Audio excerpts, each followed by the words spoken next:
আসসালামু আলাইকুম এভরিওয়ান, কেমন আছেন আপনারা সবাই? আশা করি ভালো আছেন সবাই। তো আজকে আমি যে টপিকসটি আপনাদের সঙ্গে শেয়ার করব সেই টপিকসের নাম হচ্ছে এডমন্ড স্পেন্সার, ইংলিশ লিটারেচারের এলিজাবেথেন পিরিয়ডের খুবই একজন গুরুত্বপূর্ণ রাইটার এডমন্ড স্পেন্সার ও তার সাহিত্যকর্ম। তো চলুন শুরু করি।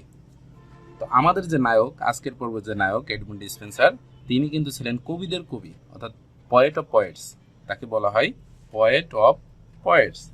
তো বাংলা সাহিত্যেও কিন্তু একজন কবিদের কবি বলা হয় বাংলা সাহিত্যেও। তো কাকে কবিদের কবি বলা হয় আপনারা প্লিজ কমেন্ট সেকশনে জানাবেন যে কাকে বাংলা সাহিত্যে কাকে কবিদের কবি বলা হয়। তো এডমন্ড স্পেন্সার ছিলেন এতটাই প্রভাবশালী রাইটার যে তাকে ওই সময়কার অফিস টাইম তাকে তাকে তার দ্য পয়েট অফ পয়েটস বলা হতো, এবং এইটা তার সমাধিস্থলের এপিটাপেও কিন্তু লেখা ছিল যে তিনি পয়েট অফ পয়েটস। তো এডমন্ড স্পেন্সারকে আরও কিছু নামে সমাহিত করা হয়, যেমন তাকে বলা হয় the Prince of poet's, the child of renaissance, অর্থাৎ রেনেসাঁ যুগের যে শুরুতে ছিলেন তিনি, রেনেসাঁ যুগের সূচনা লগ্নে যে তিনি তার সাহিত্যকর্মগুলো শুরু করেছেন। তো সেই কারণেই তাকে এডমন্ড স্পেন্সারকে দ্য চাইল্ড অফ রেনাইসান্স বলা হয়। তো দ্য চাইল্ড অফ রেনাইসান্স। তো তার সাহিত্যকর্মগুলো সম্পর্কে আলোচনা করি। তো ইংরেজি সাহিত্যের ক্ষেত্রে মনে রাখার ক্ষেত্রে আপনারা দুইটা বিষয় মনে রাখবেন। একজন হচ্ছে, দুইজন রাইটার আছে, একজন হচ্ছে খুবই মোটা আর একজন হচ্ছে পাহাড় আইছে, অর্থাৎ পঙ্গু। তো আমরা পঙ্গুটা নিয়ে পরে কোনো একটা ভিডিওতে আলোচনা করব। এটা জাস্ট মনে রাখার জন্য যে একজন তার পা হারাই ফেলছিল, অর্থাৎ লস করছে, লস পা। এটা জাস্ট একটা ছন্দ, মনে রাখার ছন্দ। এটা আমরা অন্য কোনো একটা পর্বে আলোচনা করব। ততদিন পর্যন্ত দেখতে থাকুন আমার ভিডিওগুলা। তো আজকে আমরা যেটা আলোচনা করব সেটা হচ্ছে এডমন্ড স্পেন্সার ছিলেন খুবই মোটা, অর্থাৎ ফ্যাট। তিনি ছিলেন একজন ফ্যাটম্যান। তো লিটল বার্ড ফ্যাটম্যান, ওই ফ্যাটম্যান নয়, এটা তিনি ছিলেন আসলে মনে রাখার জন্য। তিনি ছিলেন, মনে করেন যে, খুবই ফ্যাট। তো এতটাই ফ্যাট ছিলেন যে ডাবল এক্সেল ফ্যাট, অর্থাৎ ফ্যাটটা মানে ফ্যাট আমরা লিখতে গেলে কি ইউজ করি? FAT। তো ফ্যাট লিখতে গিয়ে ইউজ করি FAT, ফ্যাট। তো তিনি এতটাই ফ্যাট ছিলেন যে ডাবল ফ্যাট, অর্থাৎ F দুইটা, A দুইটা, T দুইটা। তো ডাবল ফ্যাট আসলে বলা হতেছে কেন? তো তার সাহিত্যকর্ম মনে রাখার জন্য আসলে কিন্তু এই ট্রিক্সটা অবলম্বন করা হয়েছে। তো তিনি ছিলেন ফ্যাট। তো চলুন আসলে তার ফ্যাটের কারণ কি আমরা তা জেনে নিই। তো তিনি লিখেছেন ফেয়ারি কুইন, ফেয়ারি কুইন,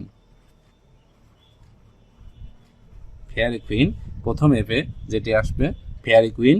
তিনি আরও লিখেছেন four Hume's, four Hume's, Hume's, এই উচ্চারণটাও কিন্তু হবে হিউমস। তো দ্বিতীয়টি যেটি আসতেছে মানে ফ্যাটের যে ডাবল এ যেটি আসবে, তো সেটি হচ্ছে অ্যাস্ট্রোফেল। অ্যাস্ট্রোফেলটা খুবই গুরুত্বপূর্ণ, অ্যাস্ট্রোফেল। আরও একটি যেটি আসবে অ্যামোরেটি, অ্যামোরেটি, অ্যামোরেটি আসবে, এটা খুবই গুরুত্বপূর্ণ, অ্যামোরেটি। এবং টিতে যেটি আসবে দি শেপার্ডস ক্যালেন্ডার, এটাও খুবই গুরুত্বপূর্ণ, এটাও খুবই আসে, দি শেপার্ড ক্যালেন্ডার,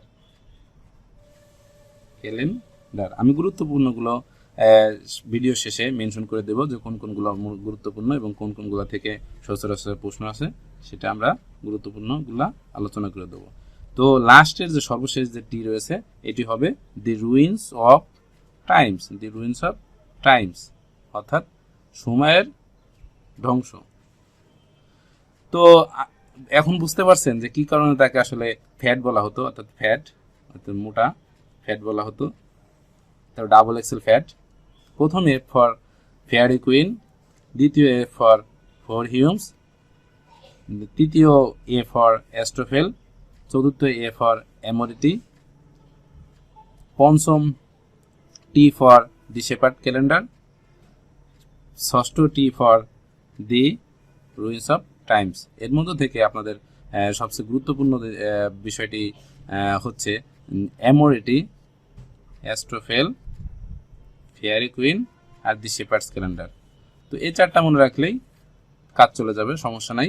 এই চারটা থেকে সচরাচর ঘুরে ফিরে প্রশ্ন আসে। অ্যামোরিটি কে লিখছেন? অ্যাস্ট্রোফেল, ফেয়ারি কুইন এবং দি শেপার্ডস ক্যালেন্ডার কার লেখা? তো তিনি যে শুধুমাত্র কবিতাই লিখেছেন এমনটি না, তিনি সনেটের প্রবর্তক স্পেন্সেরিয়ান সনেট, তার নামেই একটা সনেটের প্রবর্তন একটা ধারা সৃষ্টি হয়েছে, তার ধারা অনুসারে তাকে বলা হচ্ছে স্পেন্সেরিয়ান সনেটের প্রবর্তক। স্পেন্সেরিয়ান সনেট অর্থাৎ তার নাম এডমন্ড স্পেন্সার, তো তিনি সেই ধারার যে সনেট লিখতেন তাকে সেই কারণে বলা হচ্ছে স্পেন্সেরিয়ান সনেট।